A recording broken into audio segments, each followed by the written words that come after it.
All right, section 5.5, we're going to be comparing linear and nonlinear functions. So before we get into what these are, let's go back over some basic definitions.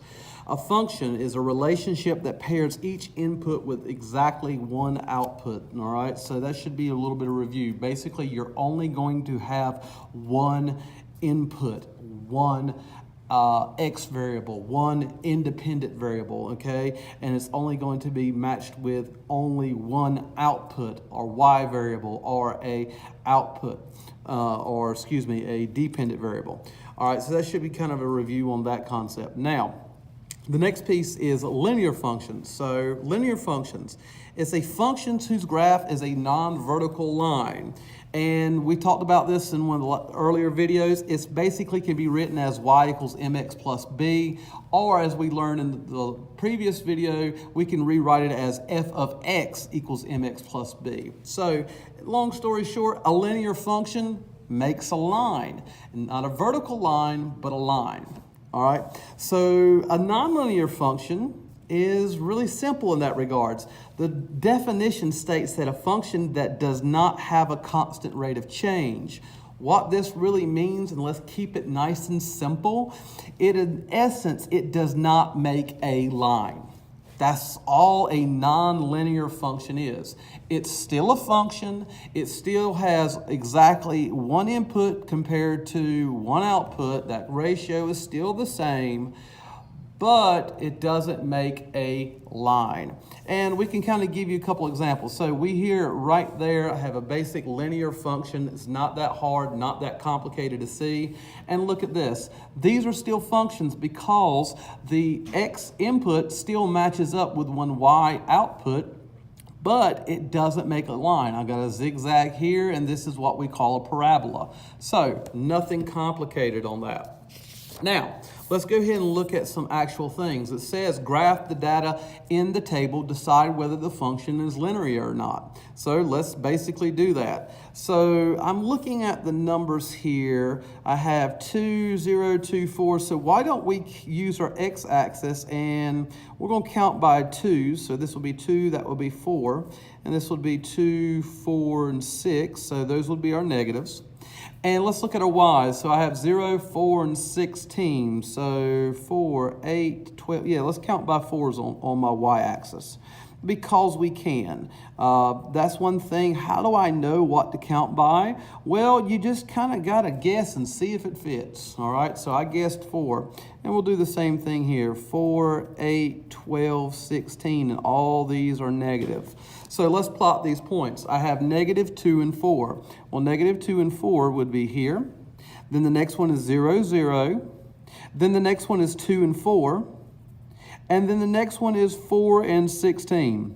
So if we were to look at this, does it make a line? Absolutely not. It does not. This is not a linear function. So it is nonlinear.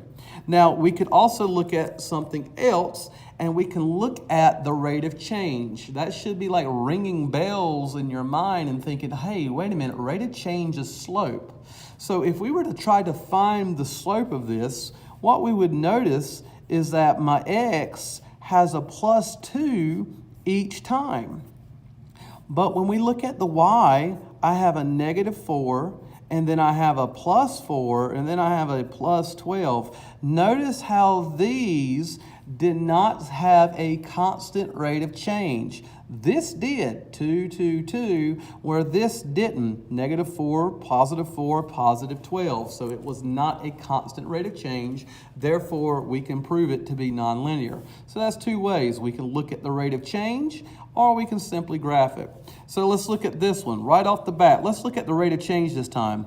I have a plus 1 between here. I have a plus 1. I have a plus 1. Let's look at this one. I have a plus 2. I have a plus 2. I have a plus 2.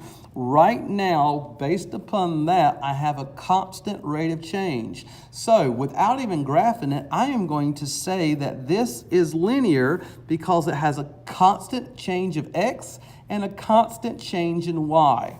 But let's find out if I'm right.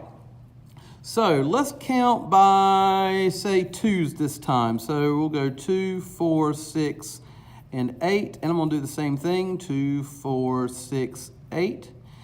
And we'll do it all the way around, 2, 4, 6, 8. Those are my negatives, and do the same thing here. All right, now let's plot our points. The first one is at -1 and 1. So -1 and -1 would be literally right here. The next one would be 0 and 1. So 0 and 1 would be here. The next one would be 1 and 3, which is here. And the next one would be 2 and 5, which would be here. Notice that if we were to look at it and we could actually draw a line through this, we literally can draw a line between these things. Therefore, again, we can see that this is a linear function. All right, number 3. This is really easy. Just look at it. Is this a linear function? Hey, is that a line? Yes, it is. Is it a straight line? Yes, it is. Is it a vertical line? No, it's not. By that definition, it is a linear line. Now, let's look at this next piece. Hey, there's two things going on here. I got a line going that way, a line going that way, but they're connected. So it's not a straight line. So because of that, this is nonlinear. And this is basically your lesson. We're at 6 minutes and 22 seconds, and that's all you really need to know, how to tell a linear function from a nonlinear function. And simply ask yourself, A, does it make a line? If it does, it's linear. If it doesn't, it's nonlinear. Or you can ask yourself, B, does it have a constant rate of change? If it does, it's linear. If it doesn't, it's nonlinear. And I'm going to leave number 5 for you as a challenge problem, and I will see you in the next video. Bye-bye.